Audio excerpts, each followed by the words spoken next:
What is up everyone, and welcome to some more F1 22 My Team career mode. And sorry for the day break that we had, but yeah, I've been away over the weekend, so I only had time to get one video out instead of the usual two that you might expect on a weekend. But also it was a Grand Prix weekend, so I guess there's not too much to worry about. Anyway, congratulations to Fernando Alonso on his 100th F1 podium. I think he ended up being given it. It was a bit confusing with all the penalties, but yeah, in the end, he was allowed to get it. So yeah, we're gonna progress with our My Team career mode now, and it's time for Imola, which is, if you know anything about me, you'll know that it is not one of my strongest circuits on the calendar. In fact, I think I've gone on record saying it might be my weakest circuit on the calendar, apart from perhaps Monaco. And I stand by that. I find this track so difficult. You know, in a car that I can get wins and poles in, I might not even get into Q3 in this car because I just struggle so much with this track compared to the AI, and I do not know why. Last time out we were in China, and if you haven't watched that race, don't, because it's just really sad. My teammate Théo Pourchaire was winning the race quite comfortably.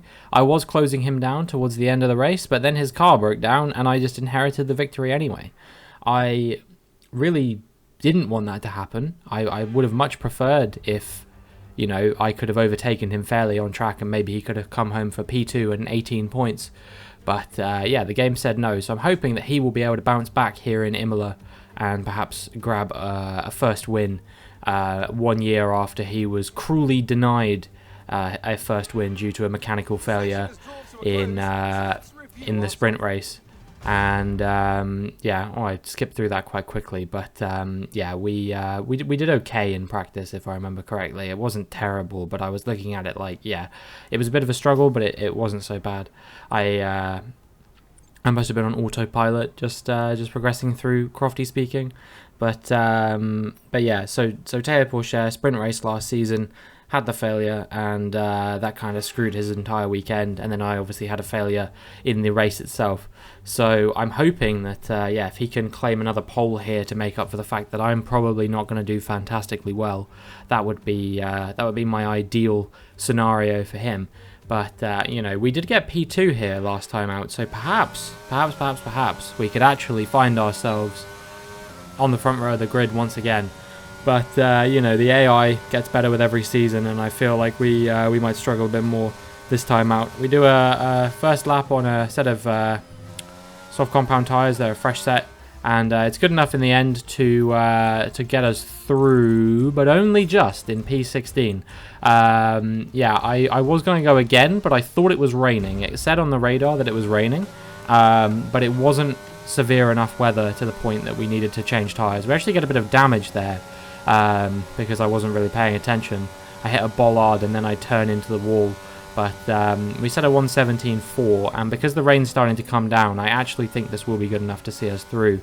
You know, we're all over the place at the moment. But who is not good enough to see through is Théo Pourchaire, who has to set a time on the intermediates because he doesn't come out early enough, and he is eliminated, as is Perez and as is Russell, two of the podium finishers last race, I believe. Yeah, they are out. So that is a bit of a turn up for the books. You know, this could be the first Grand Prix weekend where perhaps Perez is off the podium because he, if you don't know, has had a podium in every single race so far. But being eliminated in Q2 is not going to be great for him, especially because I think the weather is due to be this miserable for the remainder of the weekend, basically, as we come out on a set of wet tyres. We do a 127.1, and we are going to try and improve on that on another run. We're currently about 2 or 3 tenths up on our best time, and we're going to see if we can improve from that. You can see I got a much better exit from that chicane than I did previously, which has moved us up to about 5 tenths. So that is going to be good enough for us to improve a little bit. We are in 10th at the moment, actually, and I think we are by quite a lot. The AI just seems to be able to hook it up around this track a lot more than I can in the wet. And you can see we get some good traction out of the final corner, and we improve by about 7 tenths. It's a 126.4. However, it's still only good enough for us to finish P10. So we are going to be starting from 10th in the Emilia-Romagna Grand Prix, and that is a lot worse than last year's position of 2nd. It will be 10th and 11th for the team who were 1-2 last year, and 1-2 for one of the biggest contenders we have in this championship. So not a fantastic result by any stretch of the imagination for us, but hopefully we can progress forward in the Grand Prix, in the sprint as well. And yeah, I can only hope that we can actually make our way into the points in the sprint and perhaps get top 5 by the end of the weekend, and then that will be damage limitation based on the result that we've had here. It's not an ideal scenario, but we just have to adapt and hopefully still get a few good points here and there where we can. I think Pourchaire could easily get back into the points. He's a strong driver around this circuit. A P11 isn't going to deter him.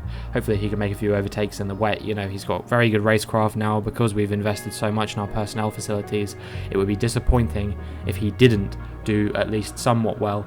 But for me, obviously, I've not historically had a great record around here. I'm trying to think if I've actually even had points here. I think maybe in Season 3 I did. But yeah, it's been so long, I actually don't remember at this point. You can see that rain is predicted for both the sprint and the race. It might clear up in the sprint, but only towards the end. So yeah, it is going to be difficult to progress, but it's time to get into it. Well, the weather is not looking good today. We're expecting the downpours to continue into today's sprint. This will make for some very tricky conditions for all the teams.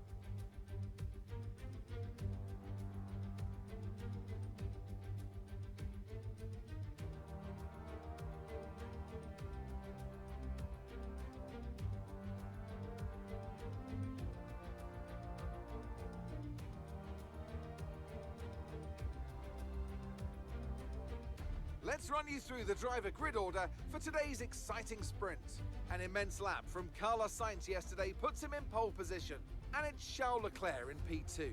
Looking down the rest of the grid, we have Verstappen, Ricciardo, Fernando Alonso, and Zhou, Ocon, Norris, Tsunoda, and Robinson, Théo Pourchaire, Perez, George Russell, and Oscar Piastri, Albon, Gasly, Mick Schumacher, and Kevin Magnussen, Stroll, Schwartzman, Lundgaard, and Nicholas Latifi.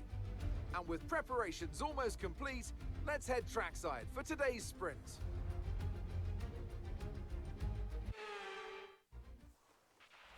Okay, now that we've got some good points on the board, let's continue this form and aim for another top 10 finish. Top 10 finish kind of has to be the minimum here, but really it should be at least a top 8. I want to be scoring some points this weekend. I've got to hopefully outperform some of my closest rivals in the championship. Perez starting behind me is at least something that we can take solace from. But, we got the likes of Leclerc, Norris, Verstappen all starting in front of us who they could still pose a threat in this championship if we're not careful. So we need to try and get into the mix, into the fray, and maybe walk away with about 10 points from this weekend would be the ideal scenario, I think.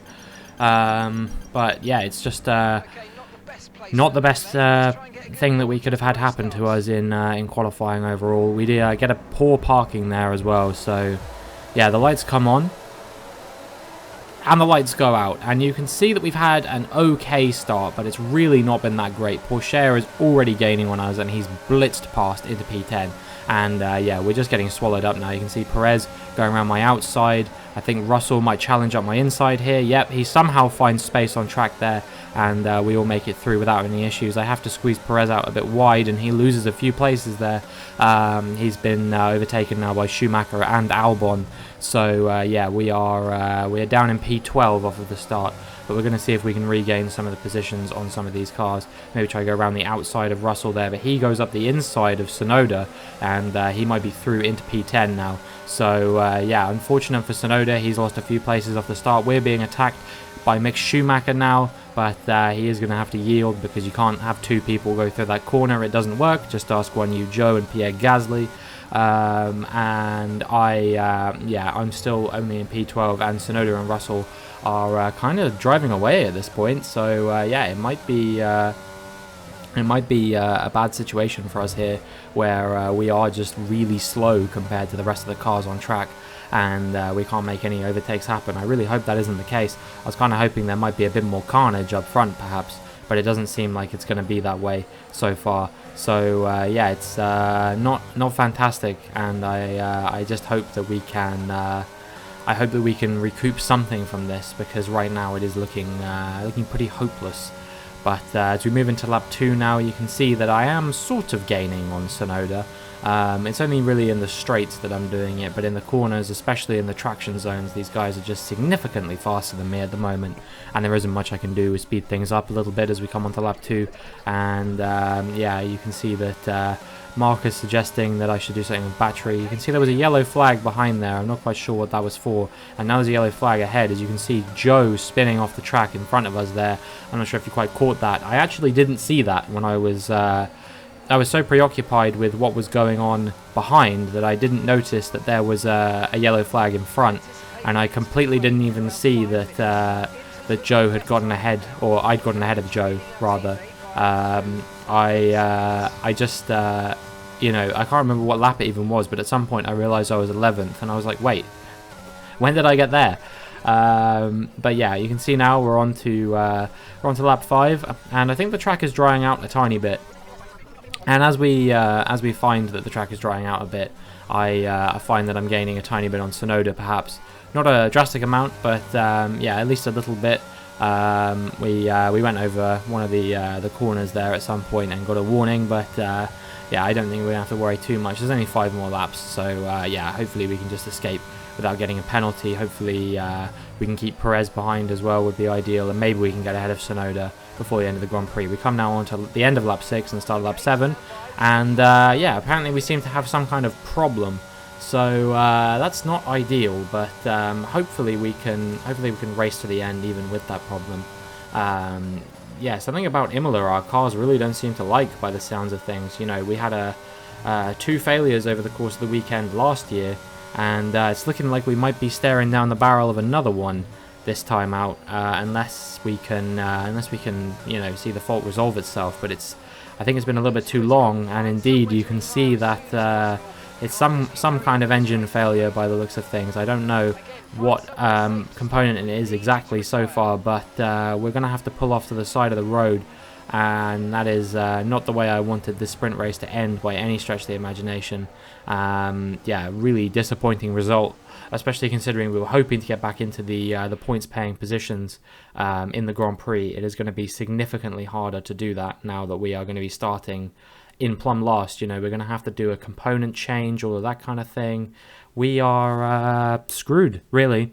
If we can get higher than, you know, P15, that would be amazing, especially considering it's due to be raining all race in the race itself. We, you know, not going to have any DRS. We're going to have less traction, less grip. It's just going to be a bad situation overall.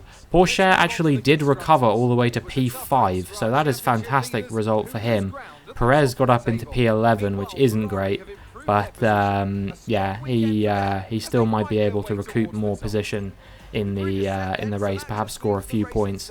We're still ahead in both championships, but yeah, there's a chance that by the end of the race itself, we might not be ahead in either championship unless Porsche can pull a massive result out in the race itself. That is really not what we wanted to happen, but we just have to take what we've got. You know, we can't control what happens in these races. That's racing sometimes. That's how it goes. All the old adages that Formula 1 drivers have said historically. You got to take the good with the bad. We've had 3 wins in a row. Perhaps it was time for our luck to run out a little bit, and we are going to have everything to do in the race itself now. But we, you know, we've had crazier results than getting back into the points, so perhaps we will be able to do it. We're going to have to change our MGUH, which is what failed in the sprint. But, you know, maybe a brand new MGUH is going to make our car 5 seconds a lap faster than everyone else's. Just checking to see if anything else needs changing. Not really. You can see the gearbox is getting slightly worn, but I'm going to try and keep it on for at least another race. And now, speaking of the race, it's time to get into it. Hello there and welcome back to Imola, home circuit of the Scuderia Ferrari. We expect to see a lot of local supporters wearing red today, and they've all turned out for what we're expecting will be a sensational event here at the Emilia-Romagna Grand Prix. Unlike most Formula One tracks, Imola is driven anti-clockwise and offers our drivers today just over 3 miles of glistening wet tarmac to negotiate. It's made up of a roughly equal split of 9 right-hand turns and 10 left-hand. Watch the drivers on the way into turn 16. Managing their speed there will be crucial, with the rain only adding to the difficulty of that downhill braking section, which then, of course, leads into the track's longest straight, though no DRS there today, of course. It's time to take a look at our starting grid for today's race. Charles Leclerc lines up on pole position, and a very happy Carlos Sainz will start second. Moving on to the rest of the grid, we have Verstappen, Ricciardo, Théo Pourchaire, and Norris. Fernando Alonso, Russell, Ocon, and Sergio Perez. Albon, Oscar Piastri, Kevin Magnussen, and Latifi. Schwartzman, Stroll, Christian Lundgaard, and Mick Schumacher. They'll be starting further back after an earlier grid penalty. Tsunoda, Gasly, Joe, they've taken a grid penalty, and Robinson. And with lights out just moments away, it's time to go down to the track. Joining me for the Grand Prix once again is none other than Anthony Davidson. Let's talk about Robinson. That was a great win in the last race, but can they keep that momentum going into this weekend? It's always nice to come into a Grand Prix weekend on a high, but your expectations are based much more on your practice and qualifying runs, so it's the momentum from those sessions that they'll be hoping to carry into the race today.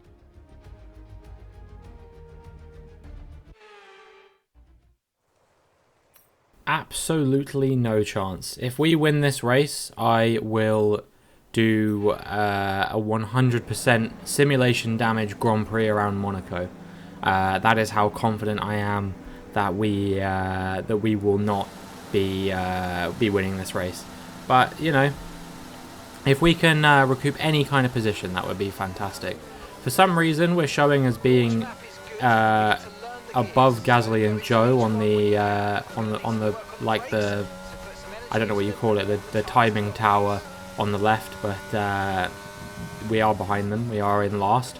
A few grid penalties being handed out to the likes of Joe and also Tsunoda, I think. No, actually, no, Tsunoda wasn't, but Gasly and Schumacher were. So yeah, we're probably not looking at the race drying up at any point, but maybe it will. We'll have to wait and see. Basically, as soon as we line up on the grid, the lights start to come on.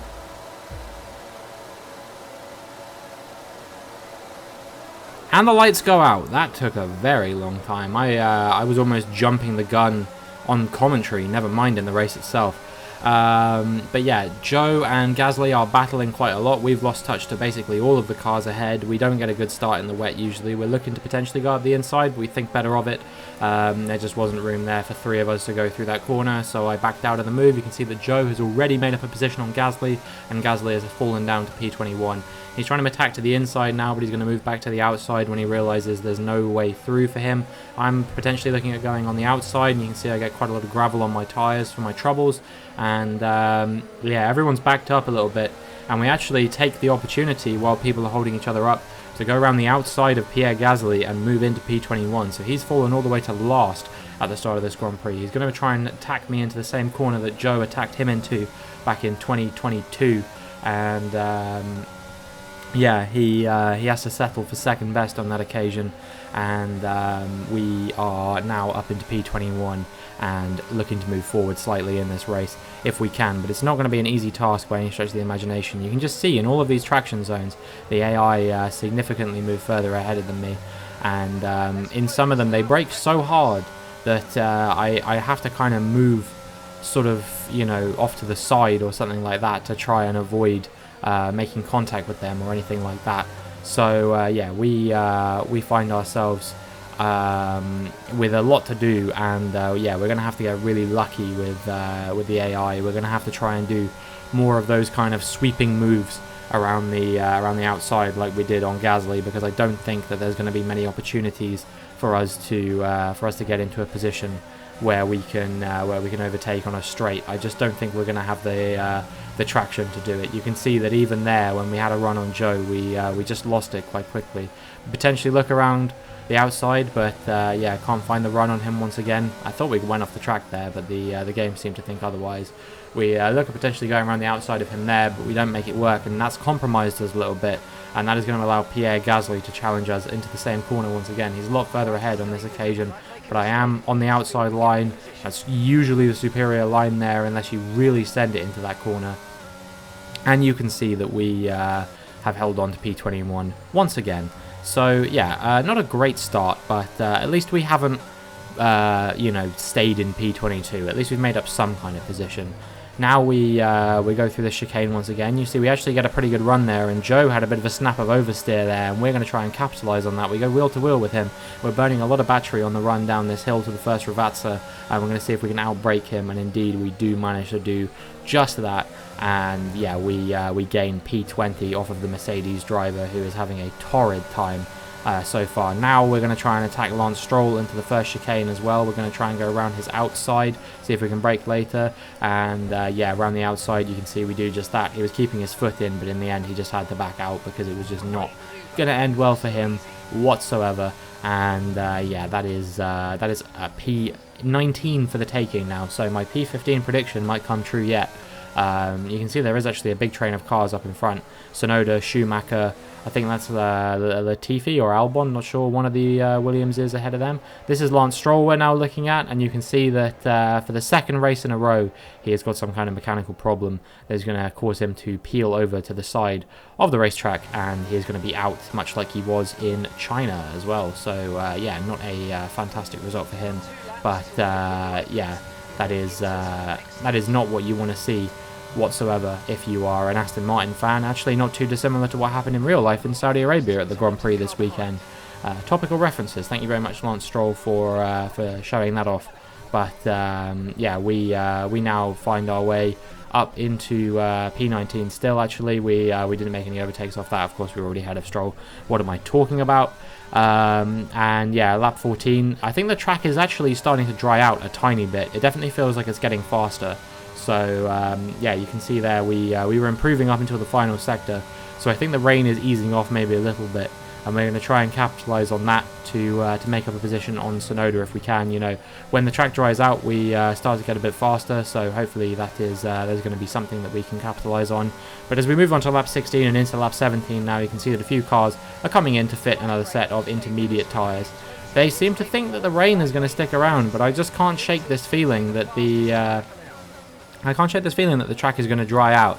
So yeah, even though our strategy says that we should be pitting right around now, I'm actually staying out and seeing if I can goal hang until such time as the soft compound tyres or the medium compound tyres or whatever are the better tyre to be using here than the Inters.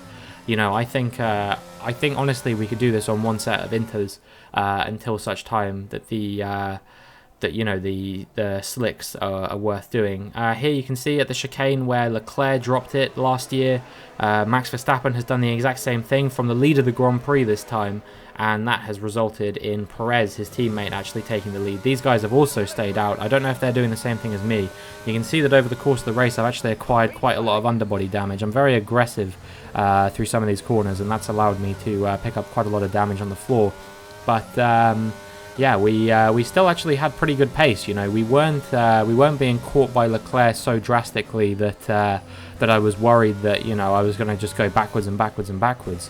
And it was about this time I was actually thinking to myself, it was lap 20, we've sped forward a little bit there, but lap 20 I was thinking to myself, could I try and chance this on a set of intermediate tyres to the end of the Grand Prix? That was actually something I was considering at that point, because the tyres were about halfway to 75% on lap 16. So that made me think, well, surely they should reach about 75% by the end of the race. So if we can hold on to this, we would be in a significantly improved position than where we were if we had pitted. You know, we would probably be in about P16 by now, I reckon, if we had pitted onto another set of intermediate tyres. So I've been thinking to myself, well, why not try and hold off to the end of the Grand Prix on one set of intermediates? It seems like that's what the Red Bulls are doing as well, and if it works for them, it should work for me on ultimate tyre wear upgrades. And you can see now, as we move on to lap 28, we're on 63% wear on the rear right, 64 now. And it is really going to be a game of whether this tyre holds on to the end of the Grand Prix. If we pick up a rear right puncture, we are going to be screwed. But yeah, the wear on it is only gaining by a couple percent, sort of like about 2.5% each lap, I would say, roughly. So we're going to have a tricky time of things towards the end of the Grand Prix. You know, I think we'll probably get on to 75% on the final lap. But if that tyre can just about hold on for maybe, you know, sort of half a lap or so, I think that we really could be staring down the barrel of a legitimate P3 here. You know, we have pulled a strategic blinder here by goal hanging for slicks. We've ended up just staying out on one set of intermediate tyres, Esteban Ocon Turkey 2021 style, when he, of course, stayed on one set of intermediates for the entire 58 laps of the race, I think it was. It's obviously a tiny bit different, because in that race, obviously, it did start to get to slick conditions by the end, but he still held on to one set of tyres the entire Grand Prix. That was very impressive from him. I don't know if anyone saw the image of his tyre just being absolutely decimated by the end of the Grand Prix. There was like a hole in the tyre. I don't know how it had any grip at the end, but it did allow him to get into the points where he might not have finished in the points otherwise. So it was a solid strategy, but just amazing to think that they didn't stop once.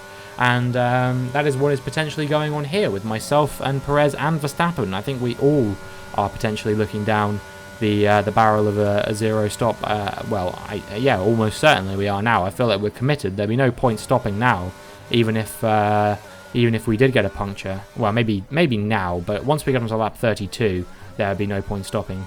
Obviously, because, you know, it'd be the final lap of the race. So it's kind of a win it or bin it scenario the way I see it here. You know, maybe not win it, obviously, for me, but Perez and Verstappen might be picking up a 1-2 for Red Bull. But for me to have recovered into P3, and for Théo Pourchaire to be in P6 as well, actually, after our poor qualifying 10th and 11th, this is pretty good, especially considering I started the race in plumb last. To think that I actually am going to be on the podium here, barring any real issues. You know, we haven't been challenged by these two Ferraris behind at all. There isn't really, you know, there is a train behind me, but I think, you know, there would be a train behind Leclerc, even if I hadn't been here.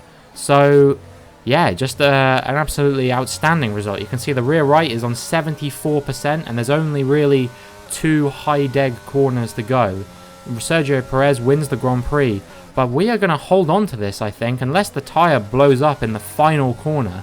It's surefire that it's going to be the case. We just about get onto 75% as we round the final corner, but as we come up to the line, we take a podium finish in a race where we started last. That is an absolutely ridiculous... This might be my finest race of all time. You know, I know that obviously we didn't overtake many cars on track, but still, as far as strategy goes, for the team, that is an outstanding result. Romania Grand Prix winners can be justifiably proud of, and I'm sure there'll be celebrations tonight. Anthony Davidson, how do you think they were able to set themselves apart today? Rain always has the potential to liven up a race and mix up the order, and they've taken full advantage of that to claim the victory today. It's always a bit of a lottery when the conditions are like this, but they've managed to stay on circuit and have come out on top.